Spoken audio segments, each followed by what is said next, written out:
విద్యార్థులకు దుప్పట్లు పంపిణీ చేసిన నూరి నరసింహారావు దంపతులు. హనుమాన్ జంక్షన్ లోని ప్రముఖ వ్యాపారవేత్త అన్నపూర్ణ ఏజెన్సీస్ అధినేత నూరు నరసింహారావు ధనలక్ష్మి దంపతులు మంగళవారం హనుమాన్ జంక్షన్ లోని ఆదిత్య బదిరుల పాఠశాలలోని విద్యార్థులకు దుప్పట్లు పంపిణీ చేశారు.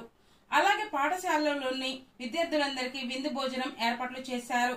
తన మనమరాలు చిరంజీవి ఆద్య సుధీర్ ప్రత్యూష దంపతుల కుమార్తె 2వ పుట్టినరోజు సందర్భంగా ఆదిత్య పాఠశాలలోని విద్యార్థులకు ఈ ఏర్పాట్లు చేసినట్లు నూరు నరసింహారావు తెలిపారు. ఆదిత్య పాఠశాలలో ఆద్య పుట్టినరోజు వేడుకలు జరుపుకోవడం ఆనందంగా ఉందని ఆయన అన్నారు.